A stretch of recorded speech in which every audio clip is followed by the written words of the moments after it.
জল জল এই কর্নেস তো কর্নেসটা এলো অন করো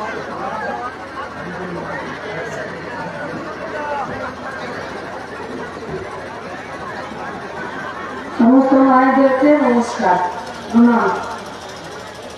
ঠান্ডা বাড়ছে, কালকে একটু কম ছিল আর আজকে সকাল থেকে আরো ঠান্ডা বেড়েছে, হাওয়াও দিচ্ছে।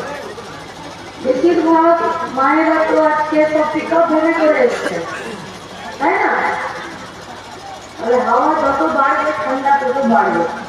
তবে আমাদের কাজ তাড়াতাড়ি করে ফেলতে হবে এবং আমাদের এই সবার কাজ শেষ করতে হবে। আপনারা শুনেছেন যে আজকে মেয়েদের ব্রিগেড, আমরা আমাদের গোটা রাজ্যে গোটা বাংলা আমরা মেয়েদের ব্রিগেড তৈরি করছি আমাদের পার্টির পক্ষ থেকে। তাহলে মেয়েদের ব্রিগেড কি?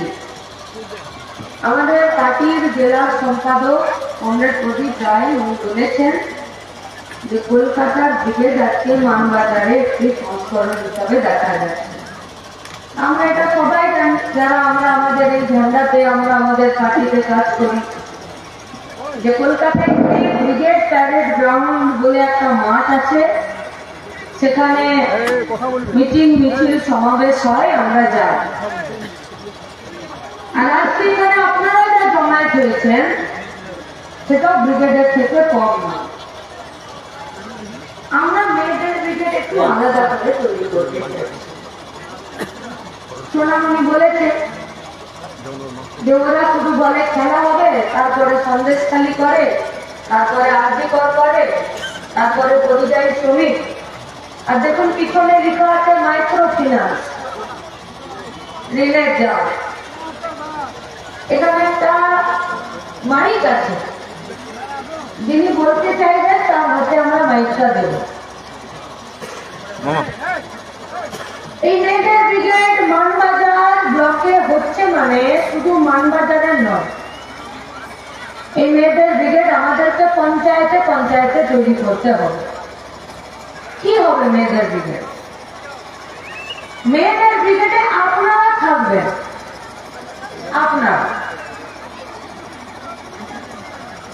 আপনারা থেকে করবেন কি?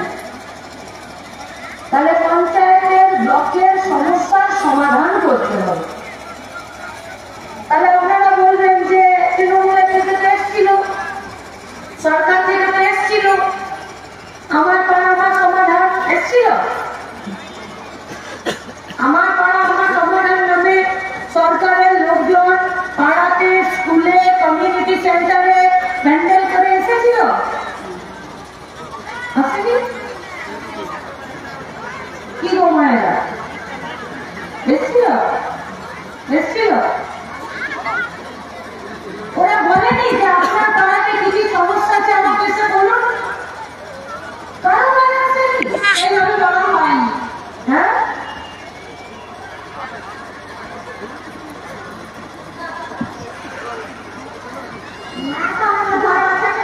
আসেনি না? তাহলে দেখুন, না না আমার আসে না। ঠিক আছে, ঠিক আছে। অথচ আপনি যে স্কুল ঘরে ভোট দিতে যান, একটি বুথে আপনার পাশের বুথের লোক আপনার বুথে ভোট দিতে পারে না, এমনকি আপনার পাশের বুথের লোক আপনার বুথে আসতেও পারে না, এটা নিয়ম। সেই বুথে আপনার পাড়ার যা যা সমস্যা আছে সেই সমস্যা সমাধান করার জন্য আমাদের রাজ্যের সরকার প্রত্যেকটা বুথে 10 লাখ করে টাকা দিয়েছে। তাহলে যখন পাড়াতে মিটিং করতে আসেনি, তার মানে 10 লাখের খবরও কেউ জানেন না, তাই তো? মাইকে বলতে হবে না, হাতে হাত তুলে বলুন, কেউ জানেন 10 লাখের খবর?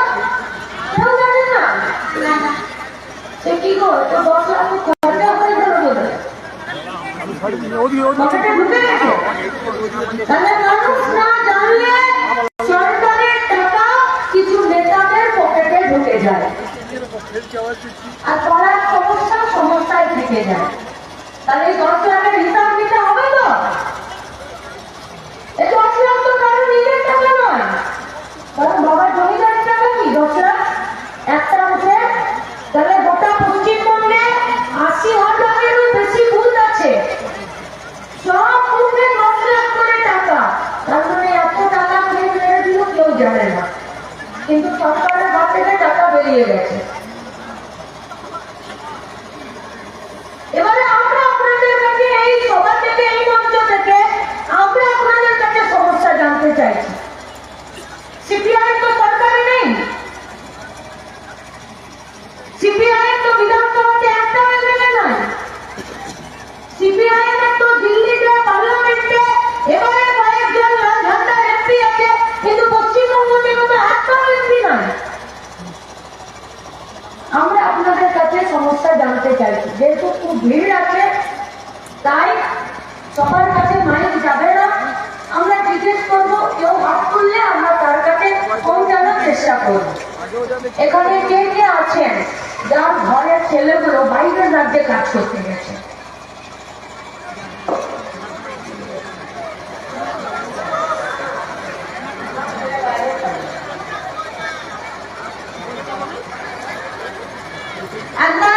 কেউ পিছনে তাকাতে পারছেন না, ভিড় আছে বলে। এখানে যেই জিজ্ঞেস করেছি যে কতজনের বাড়ির ছেলে মেয়ে বাইরের রাজ্যে পরিযায়ী শ্রমিক হয়ে কাজ করতে যায়, সব হাত উঠছে। তার মানে পুরুলিয়াতে কাজ নেই। পুরুলিয়াতে যদি কাজ থাকতো তাহলে আমাদের ঘরের ছেলেগুলো বাইরের রাজ্যে কাজ করতে যেত।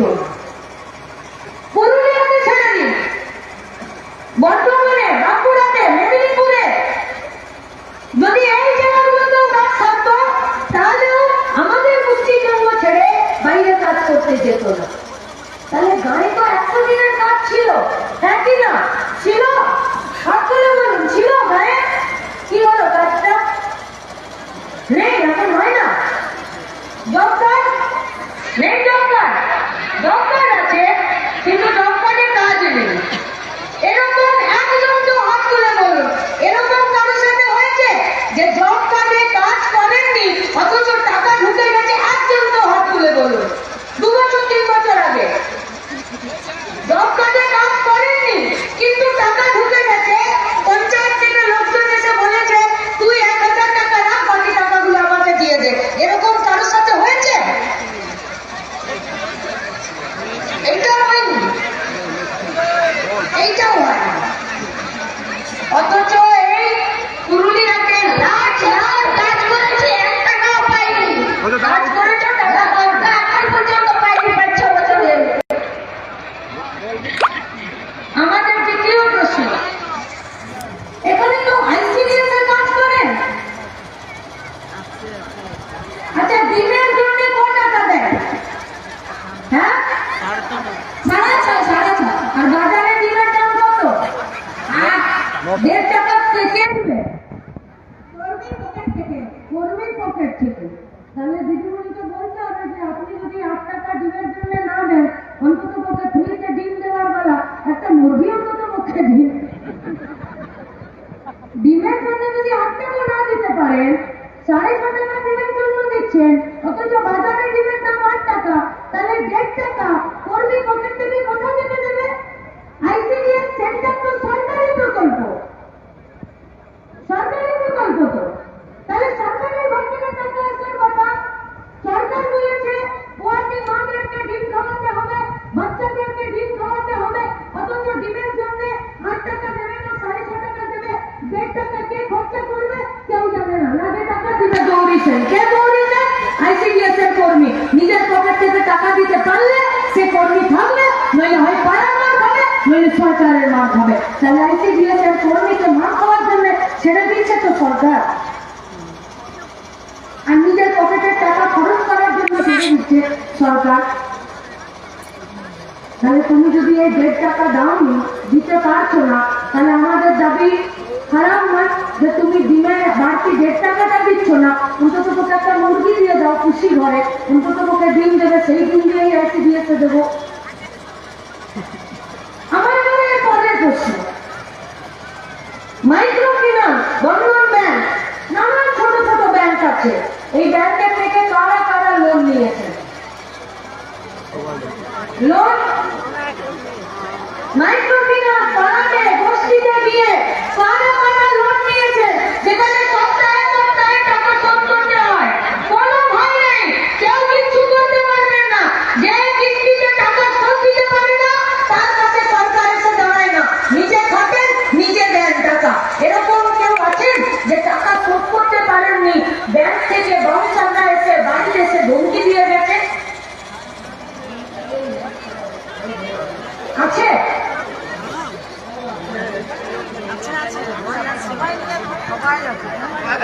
ভয় পেলেই শেষ। সাহস করতে পারলে এই বেশি সুদের ঋণ থেকে মুক্তি পাওয়া যাবে। আল্লাহর ঝান্ডা তার জন্য কোন ঘরের ভিতরে মিটিং করেনি, রাস্তায় বসে মিটিং করছে। আর আপনাদের সামনে মঞ্চ থেকে সরাসরি আমরা কথা বলছি। এইটাই মেয়েদের দিকে, এই কাজই আমরা পঞ্চায়েতে পঞ্চায়েতে করতে চাইছি। এই কাজের জন্য মেয়েদের দিকে তৈরি করে আমরা বিধানসভা ধরে ধরে মেয়েরা যাতে নিজেদের সমস্যা নিজেরা সমাধান করতে পারে তার ব্যবস্থা করতে চাইছি। তার দিকে তাকিয়ে থাকবো। পুরুলিয়াতে অনেক বিড়ি শ্রমিক আছে। কত বিড়ি বাঁধলে কত পাওয়া যাচ্ছে হাজিরি? হাজারটা বিড়ি বাঁধলে 170, 174, 200 টাকা করে বিড়ি শ্রমিকদের হাজিরি। অনেক আদিবাসী গ্রাম থেকে, অনেক আদিবাসী বস্তি থেকে, দৌড়া থেকে আমাদের মায়েরা এসেছে। মুখে হাত দিয়ে বলুন, সরকারি প্রাইমারি স্কুলগুলো চলছে? কটা করে বাচ্চা পড়তে যাচ্ছে স্কুলগুলোতে? 10টা, 12টা, 20টা, 22টা। এই পশ্চিমবঙ্গে 8,000-এর বেশি স্কুলের তালিকা তৈরি করে দিয়েছে এই রাজ্যের তৃণমূল কংগ্রেসের সরকার। যে স্কুলগুলোতে বাচ্চা নেই, পড়তে আসে না, এই স্কুলগুলোর ধাপ আমরা বন্ধ করে দেব। সরকারি স্কুল বন্ধ হলে কার ক্ষতি হয়? যার পকেটে টাকা আছে সে তার বাচ্চাকে ইংলিশ মিডিয়ামে পড়তে পাঠিয়ে দিচ্ছে, আর টাকা নেই তারা হচ্ছে গাঁয়ের গরিব লোক, মেহনতি লোক, খেটে খাওয়া লোক। সরকারি স্কুল বন্ধ হয়ে যাওয়া মানে আমাদের ঘরের বাচ্চা ছেলে মেয়েগুলো লেখাপড়া বন্ধ হয়ে যাওয়া।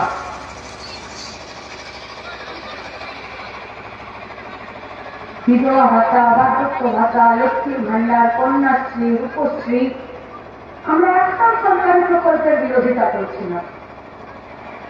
দিতে হবে।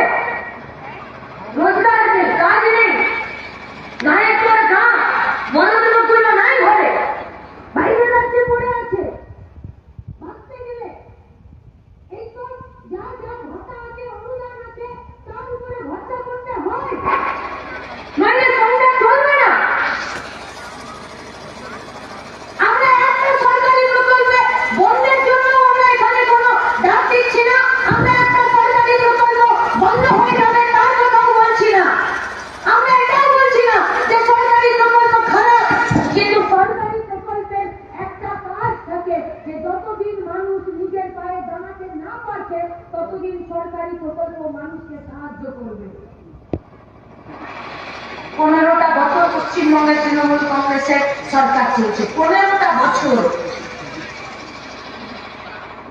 কিন্তু সরকারি প্রকল্পের টাকা বাড়ছে না, সরকারি প্রকল্প বাড়ছে।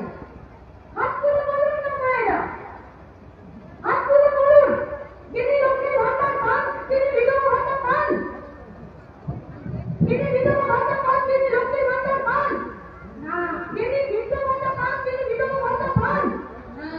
যে পাবে সে একটি মাত্র ভাতা পাবে, আমি ঠিক বলছি তো? যে পাবে সে একটাই ভাতা পাবে। আর ঘর পেতে গেলে তো তৃণমূলের নেতাকে বাপের চিঠি বিক্রি করে 2,000 টাকা দিতে হবে, তবে ঘর পাবে, নইলে ঘরের তালিকাতে নাম উঠবে না। কি ভুল বলছি না তো?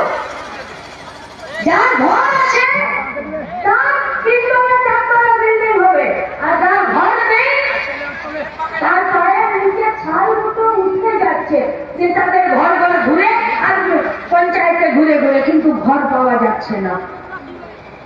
আচ্ছা, আমরা সবাই মিলে পারি তো এখানকার পঞ্চায়েতের অফিসগুলোতে একদিন চিড়ে, গুড়, মুড়ি, বাতাসা আর একটা বড় জলের বোতলে জল নিয়ে আর একটা দিন পঞ্চায়েতের অফিসে ঘেরাও করতে?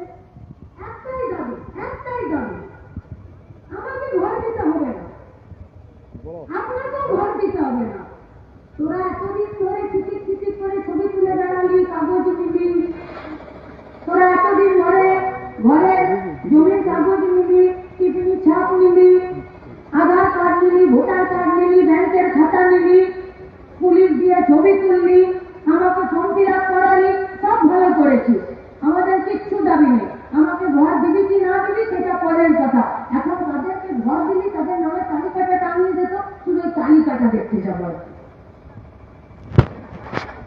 পঞ্চায়েতের অফিসের যদি তাদের সৎ সাহস থাকে, আর পঞ্চায়েতের মন্ত্রীদের, আর এখানে যত বড় বিধায়ক হয়ে যায় ওদের মঞ্চে চাপাবে দিন, তৃণমূলের বিজেপির যত বড় এমএলএ হয়ে যায়, যত বড় এমপি হয়ে যায়, একদিন মঞ্চে চাপিয়ে বলুন যে তুমি ঘরে একটা ডেট দাও, আর সেই ডেটে পুরুলিয়াতে কার কার ঘরে তুমি তালিকা তৈরি করেছো, যাকে তুমি ঘর দেবে তার তালিকাটা বের করে দাও। আপনাকে কথা দিচ্ছি, বিরাট বড় লেট বেরিয়েছে তৃণমূলের আর বিজেপির, লেট পিছনে ঢুকিয়ে দিয়ে আর ঘর ঢুকে যাবে, দাঁড়াবে না আপনার সামনে, দাঁড়াবে না আপনার সামনে। কার তালিকা এসেছে একটা পঞ্চায়েতের বাইরে তালিকা টাঙাবে না। কেন? মারবে লোক, মারবে ধরে, পিটাবে লোক ধরে। কেন? কারণ যে তালিকা তৈরি করেছে সেই তালিকা স্বচ্ছতার সাথে তৈরি করতে পারেনি, পারবে না। মানুষের রোজগার নাই, আগে মানুষ কিছু রোজগার করত, পয়সা কিছু ব্যাংকে জমাতো, এখন ব্যাংক মায়েদের চোখের সামনে দরজা বন্ধ করে দিয়েছে ঢপ করে। ব্যাংকে লোন নিতে গেলে কিছু সেখানে বন্ধক রাখতে হবে, নইলে আমি কি ব্যবসা করবো সেইটা দেখাতে হবে। আপনারা বলুন, এই বাজারে কোন ব্যবসাতে, এই বাজারে কোন ব্যবসাতে লাভ হয়? আর সেখানে মেয়েরা ব্যবসা করতে চাইবে, ছাগল চাষ করবে, বড়ি দেবে, চানাচুর বানাবে, ধূপকাঠি বানাবে, ফিনাইল বানাবে, একটা ছোট কাপড়ের দোকান দেবে, সে সেই টাকা কি করে ফেরত দেবে? ব্যাংক আগে তার হিসাব চাইছে যে তোমাকে যে লোন দেবো তার থেকে আগে আমাকে হিসাব দাও, কি করে শোধ করবে।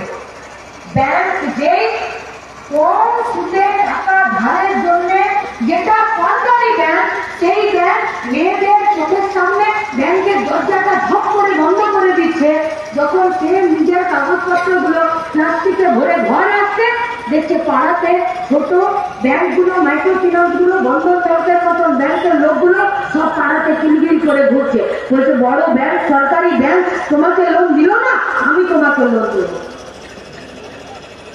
50,000 টাকা লোন, এত মাসে শোধ করতে হবে। আগে কি করে দিচ্ছে?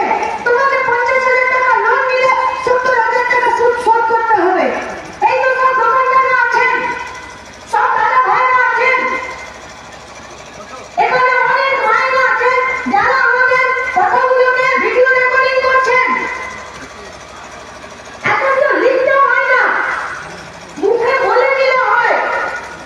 জিজ্ঞেস করুন যে সরকারি ব্যাংকে ব্যবসার জন্য লোন নিলে কত টাকা সুদ দিতে হয়, কত পার্সেন্টেজ সুদ দিতে হয়, আর বেসরকারি ব্যাংকগুলো, যে ব্যাংকগুলো মাইক্রো ফিন্যান্স, যে ব্যাংকগুলো বন্ধন ব্যাংকের মতন ব্যাংক, তারা কত টাকা সুদ নিচ্ছে।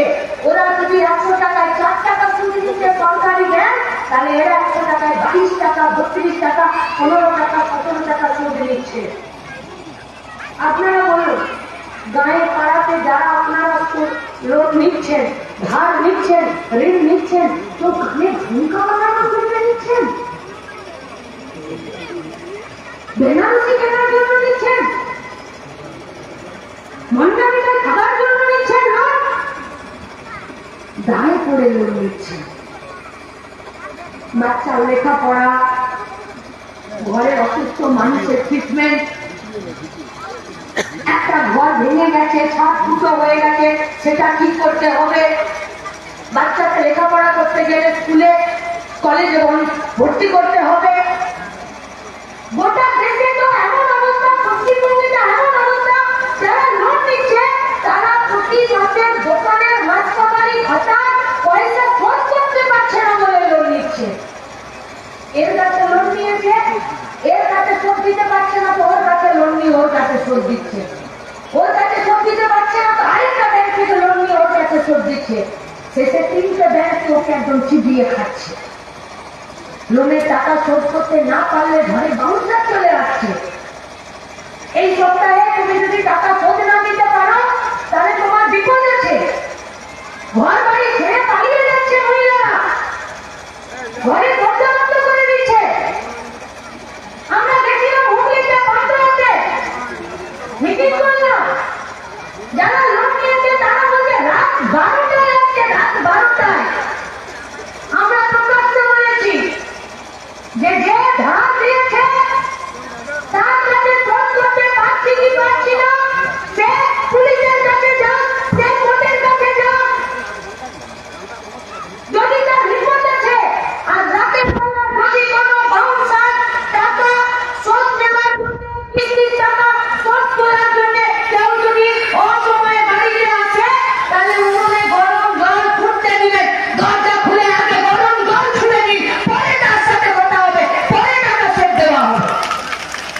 যে এতক্ষণ ধরে এত কথা বলছি, দিনের শেষ টাকা, সরকারি স্কুল বন্ধ হয়ে যাওয়া, পরিযায়ী শ্রমিক বাইরে থাকা, ছোট ছোট ব্যাংক থেকে লোন নেওয়া, সরকারগুলো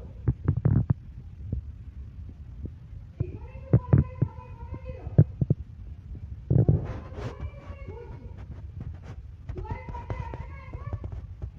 বাস, ত্রিপল, চেয়ার, টেবিল দিয়ে এরা তো ভর্তি করে না। তাহলে সরকার যদি দুয়ারে আসে, তাহলে আমার মিড ডে মিল, আমার ICDS এর ডিম সেদ্ধ, আমার পরিযায়ী শ্রমিক, আমার মাইক্রো ফিন্যান্সের লোন, আমার বাড়ির বিড়ি শ্রমিকের মজুরি নয়, তাহলে সরকার কই? কে দেবে তৃণমূলকে তাই? কে দেবে? বিজেপি? অনেকেই তো আছেন जो लोग सोचे थे कि इस तृणमूल को थोड़ा सा टाइट देना पड़ेगा, क्यों? कारण एक तृणमूल खेताও দিতে পারেনি, এই তৃণমূল গাছ দিতে পারেনি, এই তৃণমূল পরিযায়ী শ্রমিক করেছে, এই তৃণমূল হাত হাজার স্কুলের গেটে তালা দিয়ে 22,000 মদের দোকান খুলেছে। তাহলে চলো সবাই মিলে একবার গেরুয়া ঝান্ডাটা ধরি, সবাই মিলে একবার বড় ফুলের ঝান্ডাটা ধরি, আর ছোট ফুলকে একটু জব্দ করি। আর কি করে জব্দ করতে পারলো বড় ফুল ছোট ফুলকে? আপনি ICDS এ কাজ করছেন, আপনি ICDS এর সেন্টারে যে ঢুকে গেলেন, ওইটা আপনার সরকারি জায়গা। আপনি পঞ্চায়েতের অফিসে ঢুকে গেলেন, ওইটা আপনার সরকারি জায়গা। আপনাকে কেউ দৌড়াচ্ছে, আপনি থানাতে ঢুকে গেলেন, ওইটা আপনার সরকারি জায়গা। আপনি প্রাইমারি স্কুলে ঢুকে গেলেন, ওইটা আপনার সরকারি জায়গা।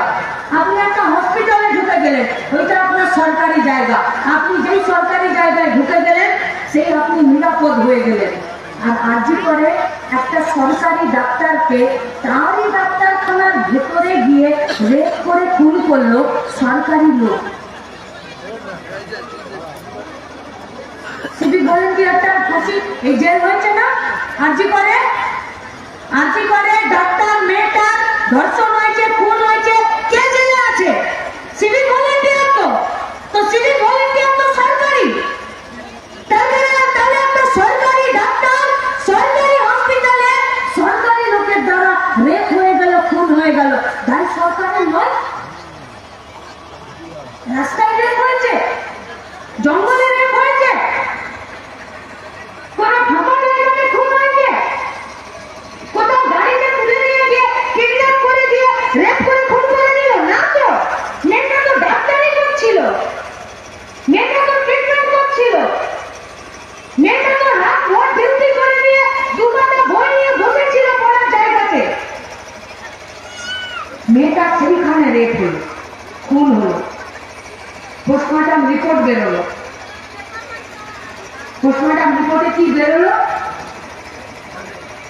বললো গোটা শরীরে এত জায়গায় মারের দাগ আছে যে একজন কখনো একটি মেয়েকে একজনে এত মারতে পারে না।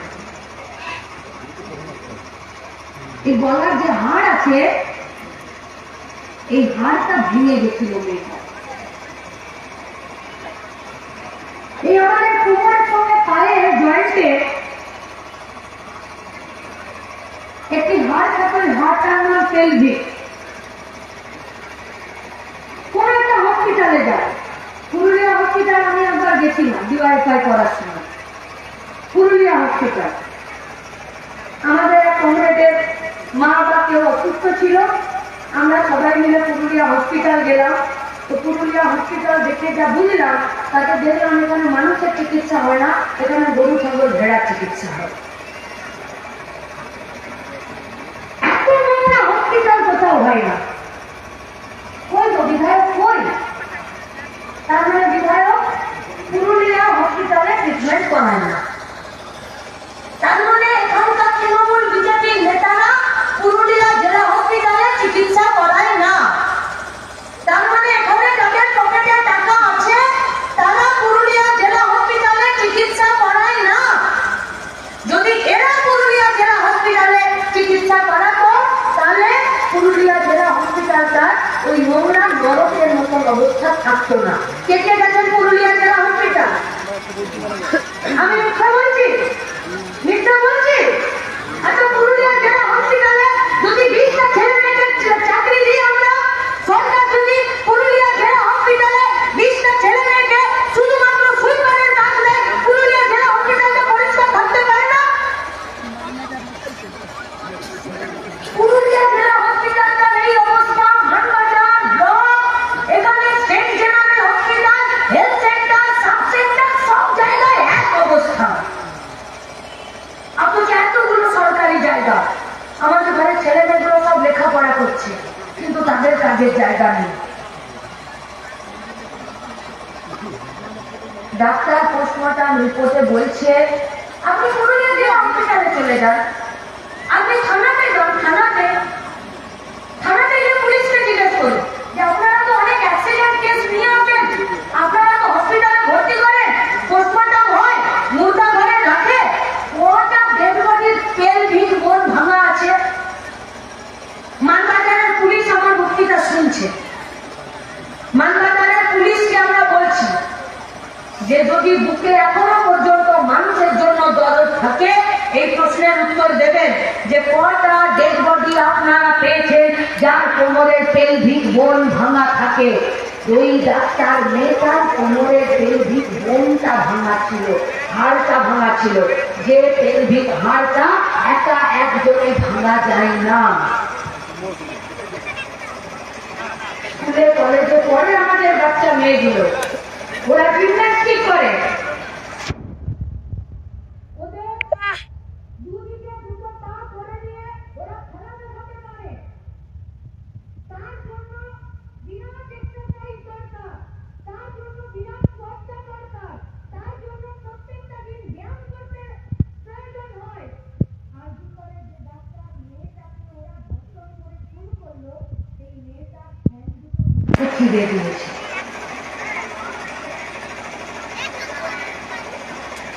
মেয়েটার চোখের মনি থেকে রক্ত ফুটে সাইডে বেরিয়ে শুকিয়ে গেছে। মেয়েটার মাথায় যা চুল ছিল সেই চুলগুলো গোছা গোছা হসপিটালে পড়েছে। আর এটা আমি চুলে ক্লিপ লাগিয়ে আছি না, ক্ল্যাচার, এই ক্ল্যাচারের আধখানা মেয়েটার শরীরের কাছে পড়েছিল, আর আধখানা ক্ল্যাচারকে খুঁজে পাওয়া যায়নি কোথায় ঢুকিয়েছিল। আমি বলছি না, পোস্টমর্টম রিপোর্ট বলছে, ডাক্তার বলছে, বিজ্ঞান বলছে, মেডিকেল সায়েন্স বলছে, তারা বলছে যে এই জঘন্যতম ঘটনা একা একজনের পক্ষে করা সম্ভব নয়। সেখানে রাজ্যের তৃণমূল কংগ্রেস পরিচালিত পশ্চিমবঙ্গের রাজ্যের সরকার, যার স্বাস্থ্যের মন্ত্রীর নাম মমতা ব্যানার্জি, কারণ মেয়েটি ডাক্তার ছিল, স্বাস্থ্যকর্মী ছিল। এই রাজ্যের তৃণমূল কংগ্রেস পরিচালিত সরকারের পুলিশ মন্ত্রীর নাম মমতা ব্যানার্জি। ওরা সিভিকটাকে জেল দিয়েছে, তো তাহলে সিভিকটা তো পুলিশের লোক। আর এই রাজ্যের মুখ্যমন্ত্রীর নাম মমতা ব্যানার্জি। তাহলে একটি মানুষ তিনটে মন্ত্রী, অথচ আর্জি করে ডাক্তার বলছে এটা একজনের কাজ নয়, বিজ্ঞান বলছে এটা একজনের কাজ নয়, পোস্টমর্টম রিপোর্ট বলছে একজনের কাজ নয়, কিন্তু এ রাজ্যের পুলিশ একজনকেই ধরলো, সিভিক ভলেন্টিয়ার, আর কাউকে ধরলো না। তাহলে কেউ যদি খুনিকে না ধরে, কেউ যদি রেপিস্টকে না ধরে,